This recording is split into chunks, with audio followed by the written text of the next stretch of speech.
A few years ago, I heard a story that has stayed with me ever since. And I have told the story a number of times to lots of groups of people, especially organizations who are looking to find ways of what they call innovate or get out of the box.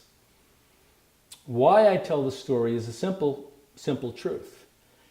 It's one thing for me or somebody to get in front of a group of people and badger them with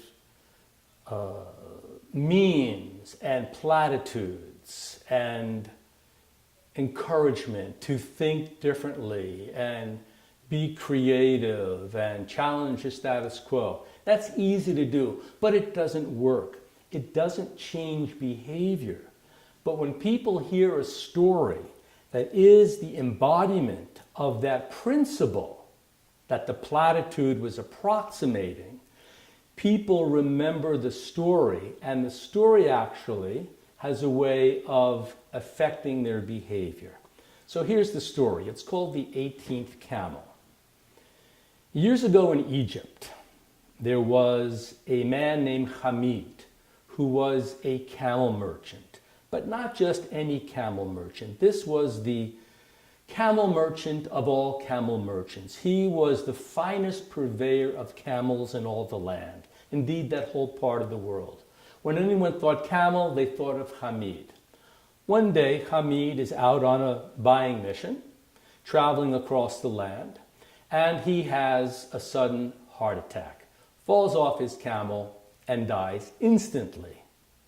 Word gets out, thousands of people hear about it, and in very little time they gather at his estate, at his residence, to pay homage to this man, to gather for the funeral, and for days of honoring him.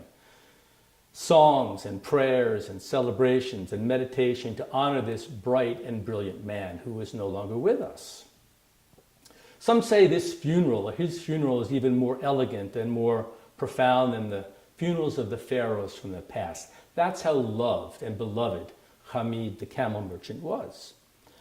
After the funeral, his consigliere, his grand vizier, his finance minister gathers the will to read to Hamid's 3 sons, all 3 of whom, of course, are sad that their father is gone, but they're also very curious to see what the old man left behind. So they sit in reverence, they listen. Hours go by because the man had so many possessions, it took that long to read the will. At the end of the will, Hamid bequeaths his most prized possession to his 3 sons, his 17 prized camels, to be distributed in the following way. 1/2 to go to the eldest son, as was the protocol, the ritual of the time. 1/3 to go to the middle son, and 1/9 to go to the youngest son. Sounded good, but you cannot divide 17 camels in half, nor can you divide 17 camels in 1/3 or 1/9. So the 3 boys started arguing. They each made their case for why they should get this many and the other should get that many. The yelling turned to pushing, the pushing turned to shoving, it turned to wrestling. It was not pretty, especially at the end of a 3-day funeral and celebration of this man's life. They realized they couldn't figure it out, so they called for the local wise men to come and counsel them. They sent word, the man came. He listened to all 3 boys make their case.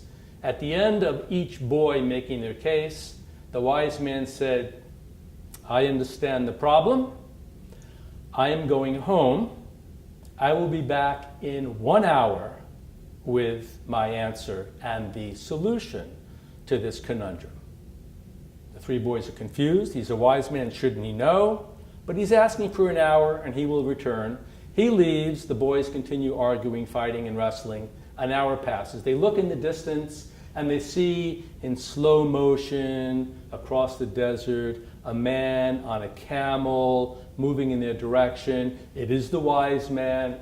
He is coming towards them, and eventually he gets to where they are. He dismounts his camel. He stands up. He approaches the 3 young lads and he says this: I love your father Hamid so much that it is my great pleasure to donate, to contribute, to give you my favorite camel.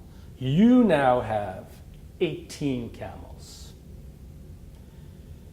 Reading your father's will, the eldest son is to get half. Let's see, 1/2 of 18 is 9. 9 camels to the eldest. The middle son is, yes, to get 1/3. 1/3 of 18 is 6. 6 camels to the middle son. And let's see, 1/9 to the youngest son. 1/9 of 18 would be 2. 2 to the youngest son. Let me do a little counting here. 9 plus 6 plus 2 is 17. There are your 17 camels. Oh, we have 1 camel left over. Well, I guess I'll just get back on that 18th camel and ride home. Continue with your lives, young lads. Honor your father in all ways. It is my great pleasure to be of service to you.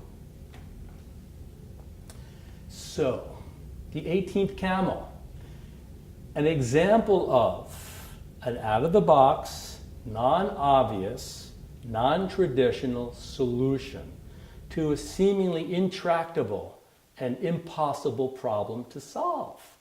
The wise man figured out a different way of approaching that particular problem. And he solved it in a way that injured no one, that created no argument, that created happiness all around. All 3 boys got their camels. Indeed, the wise man got to return home on his prize camel. All of that message delivered in the form of a story. If I said to you, think out of the box, come up with elegant solutions, challenge the status quo, it's meaningless. Those are platitudes. But when I tell you the 18th camel story and you get how possible it is to actually act in a way that creates an elegant result, then it opens the door, it opens your mind for you to consider how can you apply that approach to your life. And when I meet groups or I talk to organizations, I might choose to tell the story as a way to open the conversation that for the next hour, the next half day, or the next 2 days, it's all about us conceiving and thinking of the 18th camel solution.